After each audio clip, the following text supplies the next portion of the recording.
우리가 2달 동안 함께 해온 느헤미야 말씀 시리즈 8번째 그리고 마지막 시간입니다. 2달이 금방 지나갔죠. 특별히 우리가 이 8장의 말씀을 또 이렇게 2번 같이 나누면서 이 수문 앞 광장에서 이스라엘을 중심으로 이스라엘 백성들이 어떻게 하나님 앞에 큰 은혜를 경험했는지 우리가 나누어 보았습니다. 그들은 그 율법을 같이 소리내서 읽고 또 그 뜻을 해석해 달라 또 이야기하면서 하나님의 말씀 가운데 정말 큰 회개와 또 큰 은혜를 입었습니다. 그리고 이어지는 말씀들 우리가 함께 보진 않았지만 이어지는 9장을 보면요, 이제 이스라엘 백성들이 또 다 같이 금식을 합니다. 금식하고 회개하고 또 하나님 앞에 우리가 다시는 율법을 어기지 않겠습니다. 그렇게 스스로 다시 율법을 잘 지키겠다는 또 언약, 갱신을 하게 됩니다. 그리고 12장에 보면요, 이제 그들이 열심히 애써서 또 완공했던 그 성벽을 하나님께 올려드리면서 또 성벽 봉헌식으로 또 그 12장이 아름답게 마무리됩니다. 이것이 우리가 함께 보았던 8장부터 12장까지 이어지는 그 내용의 말씀입니다. 그런데 여러분 어떻습니까? 여기까지만 본다면 이제 포로 생활을 마치고 돌아왔던 이스라엘 백성들이 이제 완벽한 신앙 공동체로 회복된 것처럼 보이지 않습니까? 그들이 열심히 하나님 앞에 다시 하나님의 백성으로 살겠다고 다짐하는 그런 내용들이 담겨 있으니까요. 그런데 오늘 우리가 함께 읽었던 23장의 말씀을 같이 읽어보니까 23장은 또 어딘가 이상하게 보여집니다. 왜냐하면 이제 모든 사역들이 다 맞춰진 것 같은데 느헤미야가 또다시 개혁을 단행하는 모습이 23장에 기록되어져 있습니다. 여러분, 그 이유가 무엇일까요? 그것은 바로 이스라엘 백성들이 그렇게 얼마 전에 하나님 앞에 다짐하고 각오했던 그 결심들을 다 잊어버리고 또다시 옛 모습으로 돌아가 버렸기 때문에 그렇습니다. 여러분, 놀랍지 않습니까? 우리가 앞에서 살펴보았던 말씀 여러분 기억하시죠? 정말 그들이 먼저 이스라엘에게 와서 우리에게 말씀을 가르쳐 주십시오. 그리고 강요하지 않았습니다. 스스로 하나님, 이제 우리가 율법을 다시 잘 지키는 그런 백성으로 살겠습니다. 스스로 그렇게 울며 불며 회개하며 하나님 앞에 다짐을 했습니다. 그런데 바로 13장에 또다시 그들이 그들의 원래의 삶으로 돌아갔다. 여러분, 그렇게 눈물로 회개했던 그 신앙 공동체, 은혜의 공동체가 왜 이렇게 한순간에 돌아가게 되었을까요? 오늘 말씀은 우리에게 불편하지만 또 동시에 우리의 가장 현실적인 그런 모습들을 보여주고 있는 그러한 말씀입니다. 그것은 바로 우리 인간의 결심과 의지라는 것은요, 언제든지 이렇게 한순간에 무너질 수밖에 없다라는 거예요. 그래서 언제나 하나님의 은혜가 우리에게 날마다 부어질 때 우리는 우리의 결심과 우리의 다짐과 우리의 그런 결단들을 지켜나갈 수 있다는 사실입니다. 여러분, 혹시 이 콩나물을 키워보신 분이 있으십니까? 요즘에 제가 찾아보니까 요즘 아주 간단하게 이렇게 키트처럼 되어 있는 이 콩나물 기르기도 있더라고요. 근데 제가 어렸을 때는 집에 이제 어머니께서 한 켠에 저렇게 콩나물 시루를 두셨어요. 이렇게 물을 주면 빠질 수 있는 좀 큰 이 항아리를 밑에다가 두시고 이렇게 매일매일 이렇게 물을 주는 거예요.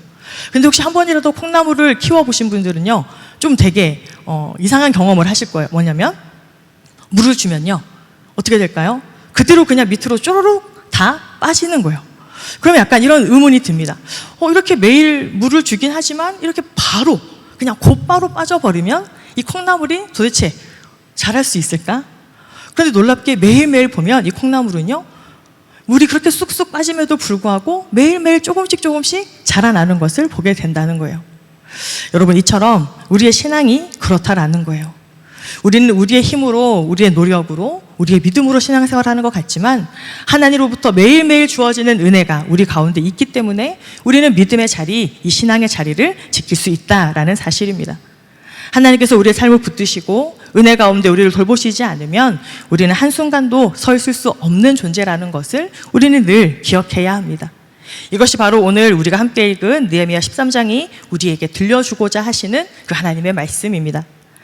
여러분, 오늘 이 13장에 보시면요, 6절과 7절에 이제 느헤미야가 12년 동안 총독의 그 임무들을 다 마치고 다시금 페르시아로 돌아가서 아닥사스다 왕에게 잠깐 보고하고 돌아오는 장면이 기록되어져 있습니다. 우리 6절과 7절의 말씀 제가 한번 제가 읽도록 하겠습니다. 그때에는 내가 예루살렘에 있지 아니하였느니라. 바벨론 왕 아닥사스다 32년에 내가 왕에게 나아갔더니 며칠 후에 왕에게 말미를 청하고 예루살렘에 이르러서야 엘리야십이 도비야를 위하여 하나님의 전뜰에 방을 만든 악한 일을 안지라. 이 느헤미야가 얼마 동안 떠났는지는 사실 정확하게 기록되어져 있지는 않습니다. 그런데 이 성경을 연구하는 학자들은 최소 1, 2년 그 이상은 걸렸을 것이다, 그렇게 공통적으로 이야기를 합니다. 그렇게 다시금 페르시아로 돌아가서 그동안 있었던 일들을 보고하고 잠시 그렇게 자리를 비우고 다시 예루살렘에 돌아왔는데, 이 느헤미야의 눈앞에 펼쳐진 그 광경이 너무 가관이었다라는 거예요. 가장 먼저 보니까 이 엘리야십이 제사장인데 자기의 그 개인적인 친분을 이용해서 그 성전 뜰에 있는 큰 방을 임의로 도비아라는 사람에게 내어준 일이 있었습니다. 여러분 혹시 이 도비아가 누군지 기억하고 계십니까? 이 성전을 지을 때 방해했던 인물 중에 한 사람입니다. 이 도비아는 뭐라고 방해했었냐면, 야, 너희가 짓는 그 성전은 여우 한 마리가 올라가도 그냥 쉽게 무너져버릴 그런 성벽이야. 여러분, 이것은 이스라엘 백성들만 조롱했던 것이 아니라 그들과 함께 하시는 하나님을 대적하고 방해하는 일이었죠. 그런데 지금 보시면 바로 그 예루살렘 그 성전 뜰 안에 있는 방에 버젓이 이렇게 하나님을 대적했던 도비아가 살고 있었다라는 거예요. 그리고 여러분, 이 방은 그냥 비어있던 방이 아닙니다. 하나님께 드렸던 소제물과 예배 봉사자들을 위한 그 거제물을 보관하는 그러한 장소였어요. 그런데 이런 도비아에게 그 방을 떡하니 내어줬다라는 거죠. 여러분, 이게 좀 우리에게 와닿도록 다시 한번 설명해 보면 이런 상황인 거예요. 제가 잠시 교회에서 이제 선교의 임무를 띠고 어디 잠깐 한두 달 다녀왔어요. 다녀왔더니 우리 청년 드림실에 신천지가 들어와서 공부방을 차리고 있다라는 거예요. 여러분, 이게 말이 된다라고 생각하십니까? 지금 여러분들은 안 보이시지만 제가 이렇게 신천지 공부방이 되었습니다라고 하니까 그럴 수 있어요 라는 지금 표정을 짓는 분이 있죠. 이 상황이 바로 그런 상황이었다라는 거예요. 도저히 있을 수 없는 상황이라는 거죠. 게다가 하나님 앞에 율법을 잘 지키고 이제 11조도 열심히 잘 드리겠습니다, 그렇게 다짐했던 백성들이 이 11조를 드리지 않았어요. 그러다 보니까 이 성전에서 레위인들이 더 이상 살아갈 그런 어떤 방법이 없어서 하나둘 다 이 제사장의 직분을 두고 자신들의 삶의 다리로 돌아갑니다. 그러자 예배가 멈춰지는 일들이 이 안에 일어났다라는 거예요. 게다가 안식일을 거룩하게 구별해서 지켜야 하는데 이 예루살렘 성전 안에 각국에 있는 그 이방인의 상인들이 들어와서 저마다 자신의 물건들을 팔고 있는 이런 모습이 펼쳐졌다라는 거예요. 여러분, 지금 우리가 이 주일 예배를 드리고 있는데 이 교회 광장에서 많은 사람들이 이 번개 시장을 열고 있는 겁니다. 그런데 이게 여러분, 우리가 어떤 선교 바자회라든지 아니면 어린이 주일날 이 잔치하는 그런 종류의 개념이 아니라는 거예요. 우리랑 아무런 상관이 없는 그냥 아무런 상인들이 들어와서 우리는 예배를 드리고 있는데 저 이 광장에 서가지고 세일이요, 무조건 골라 잡아 만 원, 그냥 이렇게 북새통 난리통을 이루고 있는 그 모습을 느헤미야가 바라본 겁니다. 그런데 여러분, 이 모습은요 느헤미야 시대에만 있었던 것이 아닙니다. 혹시 여러분 기억나시지 않습니까? 세월이 흘러서요 예수님의 시대에도 이러한 모습이 똑같이 반복되었습니다. 예수님 당시 성전에는요 더 이상 예배의 중심지가 아닌 이 동벌이의 중심지가 되어 있었던 그러한 상황들이 있었죠. 그때는 누가 중심이 되었냐면 제사장들이 상인들과 결탁해서 명목상으로는 예배를 드리러 오는 사람들에게 편의를 봐준다, 그들에게 좀 편하게 하나님께 드릴 그 재물을 살 수 있게 해주겠다, 또 성전에 드릴 수 있는 그런 성전을 이렇게 성전의 동전으로 바꿔주겠다, 이러한 어떻게 보면 거룩한 명분인 것 같았지만 그 뒤로 폭리를 취하고 재산을 취하는 이런 일들이 벌어지고 있었다는 거예요. 그래서 여러분들 기억하지 않습니까? 예수님께서 그렇게 예루살렘에 입성하셔서 그렇게 장사하는 사람들의 상을 다 둘러 엎으셨던 일도 바로 여기와 연결선상에 있다라는 거예요. 예수님께서는 이렇게 성전에서 벌어지는 영적 타락을 가만히 두고 보실 수 없었던 거죠. 여러분, 그 시대 이 서기관과 율법학자들, 그들은 어떤 사람들입니까? 누구보다 말씀에 능통했던 사람입니다. 말씀을 연구하고 말씀을 깊이 알고 또 암송하는 그런 사람들이었어요. 그런데 그들의 삶 가운데 이 말씀이 있지 않고 그들이 하나님의 말씀대로 살지 않으니까요, 그들이 갖고 있었던 그 지식은 오히려 상대방들을 찌르는 날카로운 칼이 되어서 늘 판단하고 지적하고 정죄하는 그런 일들에 사용되었다라는 겁니다. 여러분, 제사장들은 또 어떻습니까? 예배의 중심에서 하나님께 예배드리는 일들을 가장 앞서서 해야 하는 사람들인데 삶으로 드리는 그런 예배가 사라지니까 오히려 그들이 이 화려한 제의는 드릴 수 있었을지는 모르겠지만 하나님께서 원하셨던 정의와 긍휼과 그 겸손은 이루지 못했다라는 사실입니다. 그래서 예수님께서 그들을 이렇게 혹독하게 책망하셨죠. 우리 마태복음 23장 23절의 말씀 함께 읽겠습니다. 화 있을진저 외식하는 서기관들과 바리새인들이여,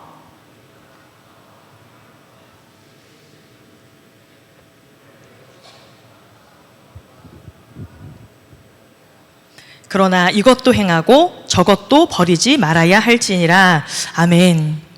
여러분, 시대만 다를 뿐 이 신앙의 본질을 잃어버린 껍데기의 신앙은 계속해서 반복되어져 있다라는 거예요. 그리고 여러분, 이것이 오늘날 우리가 경계해야 할 모습이기도 합니다. 여러분, 우리도요, 얼마든지 이러한 위험에 처할 수 있다라는 겁니다. 여러분, 요즘은 얼마나 세상이 좋아졌습니까? 그냥 핸드폰 하나가 있으면요, 내가 원하는 목사님들의, 그 목회자들의 설교를 얼마든지 우리가 들을 수 있습니다. 또 내가 원하는 곳, 원하는 그런 때에 얼마든지 이 휴대폰을 통해서 또 예배도 드릴 수 있습니다. 내가 원하는 성경 공부, 나에게 필요한 그런 양육 콘텐츠들을 우리가 얼마든지 소비할 수 있는 그런 시대를 지금 살아갑니다. 그런데 여러분, 정작 우리의 기도의 무릎은 더 짧아지지는 않았습니까? 우리가 매주일 하나님 앞에 나와서 예배 드리고 있는데요, 우리 안에 이런 예배의 감격과 예배의 기쁨들은 혹시 점점 옅어지고 있지는 않은지 우리의 모습들을 돌아볼 수 있기를 소망합니다. 나름 하나님을 열심히 섬기고 또 나에게 맡겨진 그런 직분들 우리가 분주하게 또 최선을 다해서 또 그렇게 감당하고 있는데, 혹시 내 마음은 더 말라가고 있지는 않은지, 또 말씀에 대한 지식과 이해는 깊어졌는데 정작 내 안에 그런 순전한 순종과 또 그런 믿음의 결단들은 옅어져 있지는 않는지. 여러분, 신앙생활이 하나님을 만나는 자리가 아니라 이처럼 분석하고 판단하는 그런 자리가 되어버리면요, 지금 이 느헤미야 시대에 무너져버린 예루살렘과 또 예수님 시대에 예수님께 책망받았던 그 서기관과 제사장의 그 형식적인 신앙과 다를 바가 없다는 사실을 우리는 기억해야 합니다. 여러분, 그리고 이곳에는요, 더 심각한 문제도 있었습니다. 본문 23절과 24절의 말씀 함께 읽겠습니다. 그때에 내가 또 본즉 유다 사람이 아스돗과 암몬과 모압 여인을 맞아 아내로 삼았는데 그들의 자녀가 아스돗 방언을 절반쯤은 하여도 유다 방언은 못하니 그 하는 말이 각 족속의 방언이므로. 아멘. 여러분, 여기서 이야기하는 아스돗 방언은요, 이 블레셋 지역의 나라의 말입니다. 그런데 여러분, 여기서 이 자녀들이 이 블레셋의 말을 한다라는 건 그냥 단순히 그들이 어떤 외국어를 익혔다 뭐 이런 정도의 의미가 아니라요, 그들의 삶 속에 이방의 문화들과 이방의 신앙이 그냥 가득 차 있다라는 것을 이야기하는 겁니다. 여러분, 우리가 8장 하나님 말씀 읽을 때 여러분 기억하지 않습니까? 이 포로에서 돌아왔던 세대가요, 당시에 아람어를 썼기 때문에 이 히브리어로 된 율법을 읽어주니까 제대로 알아듣지 못해서 레위인들이 해석해줬던 일들이 있지 않습니까? 근데 지금 그것과는 전혀 차원이 다른 거예요. 지금 이 다음 세대들 자녀들은요, 아예 이 신앙의 언어 자체를 들어본 적이 없는 세대가 되었다라는 거예요. 여러분, 이 아이들, 자녀들이 이 유다의 말, 자신들의 말을 잃어버렸다라는 건 단순한 언어의 문제가 아닙니다. 언어를 잃었을 뿐만 아니라 신앙의 계승이 완전히 끊겼다라는 것을 의미하는 겁니다. 여러분, 우리도요, 이 일제 시기 때 우리가 이 일본이 우리 조선어 말살 정책을 펼칠 때 그래도 우리가 몰래 숨어서 계속해서 어떻게든지 이 국어를 가르치려고 하고 또 성경을 몰래 번역하려고 했던 그 일들을 기억하지 않습니까? 왜냐하면 언어를 잃어버린다라고 하는 것은 그 나라의 어떤 정체성들을 잃어버린 것과 똑같기 때문에 그렇습니다. 지금 이스라엘의 상황은 이렇게 언어가 무너지면서 계속해서 말로 전승되어져야 할 그 신앙이 무너져 버렸다라는 것을 의미하는 겁니다. 그래서 여러분, 이 돌아왔던 느헤미야가 이런 상황들을 보고 너무너무 분노하고 화를 내고 있습니다. 25절 말씀을 보면요, 굉장히 충격적인 장면이 소개됩니다. 아까 예수님은 어떻게 했습니까? 그 예루살렘에 입성하셔서 상을 이렇게 엎으셨다고 했잖아요. 여러분, 느헤미야는 보시면 이렇게 사람들이 하나님의 뜻에서 다시 돌아서니까 그들을 저주하고요, 때리고 머리털을 뽑았다, 이렇게 이야기하고 있습니다. 여러분, 너무 충격적이지 않습니까? 여러분, 제가 여러분들이 하나님 말씀대로 살지 않는다고 이렇게 하지 않잖아요. 때리고 꼬집고 막 머리털을 뽑는다? 이 너무나, 이 느헤미야 성격 장난 아니네, 우리가 그렇게 이야기할 수 있지만, 그러면 왜 느헤미야가 이렇게까지 반응하는 걸까요? 여러분, 그것은요, 이 상황이 얼마나 절망적이고 충격적인지를 보여주는 장면인 거예요.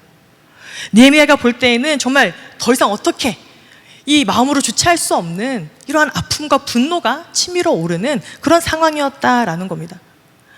그들의 자녀들이 더 이상 이렇게 신앙의 언어들을 접해보지도 못하는 이러한 상황. 여러분, 우리도 우리의 모습들을 한번 돌아봤으면 좋겠습니다. 우리가 일상의 생활을 하는 동안에 우리도 혹시나 이 말씀의 언어, 신앙의 언어를 잃어버리고 살아가진 않습니까?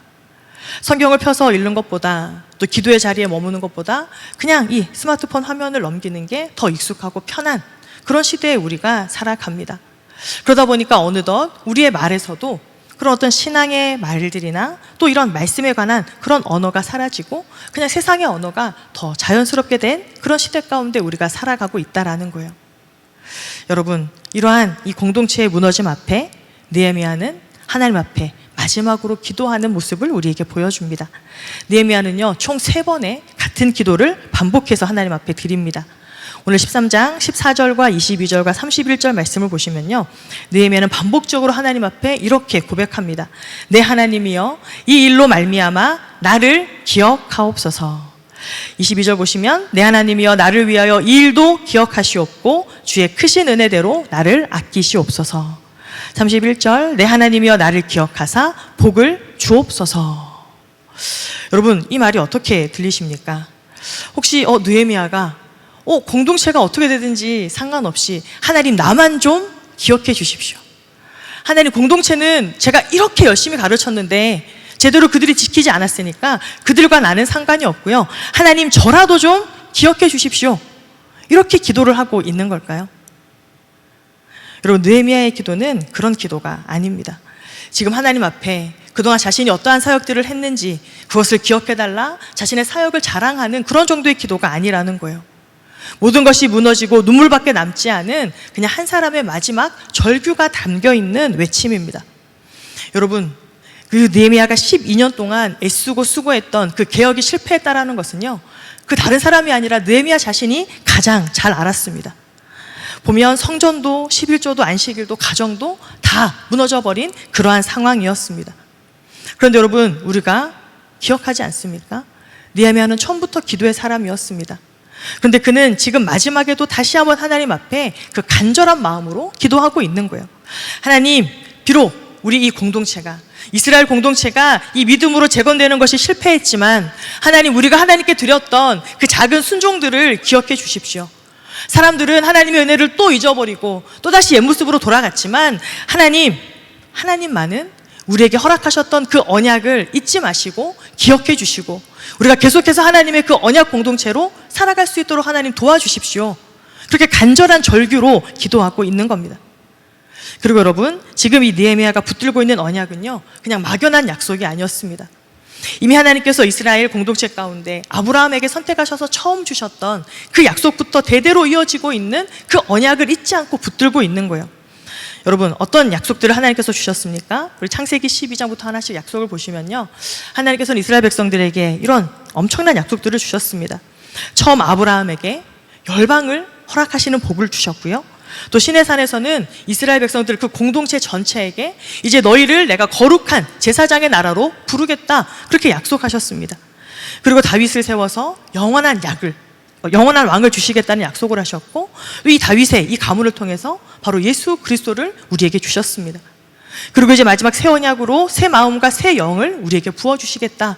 그래서 예수님이 오시고 또 승천하신 이후에 우리 각 사람의 마음에 성령을 주셨던 그런 약속까지 쭉 이어지는 거죠. 여러분, 느헤미야는요, 이 민족 가운데 부어주셨던 그 하나님의 언약을 잊지 않고 있었습니다.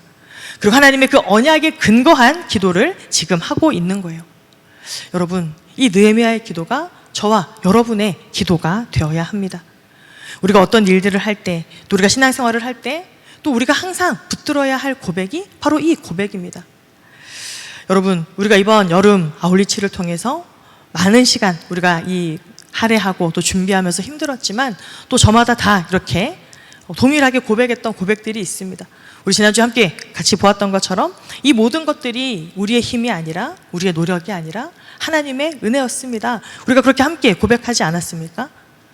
그런데 여러분, 우리가 하나님 앞에 드렸던 그 작은 섬김, 또 그 헌신, 그 기쁨, 그것이 세상 사람들의 눈에 보기에는 그냥 아무런 의미 없는 행동처럼 보여질 수도 있습니다. 그러나 여러분, 우리가 했던 그 사역들, 그리고 우리가 하나님께 드렸던 그 고백들과 함께 우리도 느헤미야처럼 이렇게 기도해야 합니다. 우리가 어떤 기도를 해야 합니까? 바로 이렇게 기도하는 거예요. 우리 같이 한번 고백해 볼까요? 주님, 그 모든 헌신을 기억해 주소서. 우리가 드린 작은 수고가 헛되지 않게 하소서. 우리의 섬김을 통해 다음 세대가 복음을 배우고 이웃들이 하나님의 사랑을 경험하며 공동체 안에 돌봄의 문화가 세워지고 예수 그리스도 안에서 새 언약의 역사가 이어지게 하소서. 아멘. 여러분, 이것이 우리가 계속해서 드려야 할 우리 공동체의 고백인 줄로 믿습니다. 여러분, 저는 이 말씀을 묵상하면서요, 이런 궁금증이 들었습니다. 하나님께서 왜 이 느헤미야서를 이렇게 13장처럼 끝내게 하셨을까? 여러분, 그냥 요 앞에 12장 백성들이 다 같이 모여서 하나님 앞에 그 성벽 봉헌식을 올리고 감사와 찬양의 고백을 올렸던 그 12장에서 끝났으면 여러분 얼마나 멋있었을까요? 은혜롭잖아요. 그런데 왜 하나님은 굳이 이스라엘 공동체가 다시 옛길로 돌아가는 이 13장을 굳이 설명하시면서 이렇게 끝내셨을까? 여러분, 하나님께서는 이 책을 우리에게 거울로 남기신 거예요. 우리로 이 말씀을 통해서 비춰보고 우리의 연약함을 직면하고 깨닫는 지혜를 얻기를 원하셔서 이렇게 13장으로 느헤미야를 이렇게 마무리하고 계시는 겁니다. 그래서 느헤미야가 붙들고 기도했던 것처럼 우리도 계속해서 예레미야와 에스겔의 말씀을 가지고 우리는 계속 기도하며 나아가야 합니다. 여러분, 예레미야 31장과 또 이 에스겔 36장의 말씀 우리 한 번 더 같이 읽겠습니다. 그러나 그날 후에 내가 이스라엘 집과 맺을 언약은 이러하니 곧 내가 나의 법을 그들의 속에 두며 그들의 마음에 기록하여 나는 그들의 하나님이 되고 그들은 내 백성이 될 것이라 여호와의 말씀이니라. 또 새 영을 너희 속에 두고 새 마음을 너희에게 주되 너희 육신에서 굳은 마음을 제거하고 부드러운 마음을 줄 것이며 또 내 영을 너희 속에 두어 너희로 내 율례를 행하게 하리니 너희가 내 규례를 지켜 행할지라. 아멘. 나의 법을 너희의 마음에 기록하겠다. 내가 새 영을 너희 속에 두고 새 마음을 주겠다. 우리 주님의 말씀입니다. 사랑하는 청년들님 여러분, 우리의 현실을 바라보면서 우리도 이 약속을 붙들고 계속해서 담대하게 나아갈 수 있게 되기를 축복합니다. 여러분, 우리가 이 말씀 앞에서 이스라엘 백성처럼 때로는 눈물로 또 결단하고 또 하나님의 은혜로 고백할 때가 있습니다. 그런데 우리 일상으로 돌아가면요, 우리가 그 은혜를 잊어버리고 또 우리도 다시 무너지는 그런 상황들을 맞이할 수 있습니다. 열심히 공부에 매진하다 보면, 또 내가 계획하고 준비한 것들을 이루려고 애쓰다 보면, 또 직장 생활을 하다 보면, 또 내가 감당해야 될 여러 가지 그런 사역들의 그 분주함 가운데 말씀과 기도보다 그런 상황들을 바라보면서 우리에게 주신 이런 은혜들을 놓쳐버릴 때가 있다라는 거예요. 그런데 여러분, 그러한 순간에도 우리가 기억해야 될 것은 바로 이러한 말씀입니다. 우리는 무너질 수 있지만 하나님께서 다시 세워주신다라는 그러한 약속의 말씀입니다. 우리 한번 같이 고백했으면 좋겠습니다. 우리는 무너질 수 있습니다. 그러나 하나님이 다시 세우십니다. 여러분, 믿으십니까? 아멘이십니까? 여러분, 우리가 넘어지지 않는 것, 무너지지 않는 게 중요한 게 아닙니다. 여러분, 진정한 지혜가 무엇인지 아십니까? 우리가 넘어지고 실패하고 실수할 때 또다시 하나님께로 나아가는 것, 우리가 지체하지 않고 여전히 우리를 기억하시고 우리를 붙드시고 우리와 함께 하시고 우리에게 은혜를 부어주실 그 하나님께 나아가는 것이 여러분, 우리가 가져야 할 신앙의 실력이라는 거예요. 여러분, 그러니까 낙심하지 마시고요, 이제 2025년도가 4개월밖에 남지 않았습니다. 우리가 이 시간에 다시 한번 이 남아있는 4개월들 또 살아가면서 하나님의 말씀을 굳게 붙들고 또 하나님께서 우리 안에 허락하신 그 성령님을 의지하면서 우리의 마음이 그렇게 새로워져서 하나님 앞에 날마다 순종하며 나아갈 수 있는 그런 사람이 될 수 있도록 우리가 함께 기도했으면 좋겠습니다. 여러분, 그래서 우리가 정말 이 기도와 또 말씀으로 우리가 매일매일 하나님의 그 은혜가 우리 가운데 부어지기를 우리가 기대하면서 또 그렇게 나아갔으면 좋겠습니다. 여러분, 마지막으로요, 우리 한 번 더 이렇게 고백하고 우리가 설교를 마쳤으면 좋겠습니다. 우리 같이 한번 큰 소리로 같이 고백하겠습니다. 기도가 우리를 세웁니다. 말씀이 우리를 세웁니다. 하나님의 은혜가 우리 공동체를 세웁니다. 아멘. 여러분, 하반기도요, 이 약속의 말씀 우리가 굳게 붙들고 또 말씀과 또 기도와 또 하나님의 은혜를 우리가 사모하는 그 마음으로 그렇게 담대하게 나아갈 수 있었으면 좋겠습니다. 그리고 이 은혜가 우리의 삶 가운데 또 그리고 우리 청년들인 공동체 가운데 또 충만하게 임하기를 또 주님의 이름으로 축원합니다.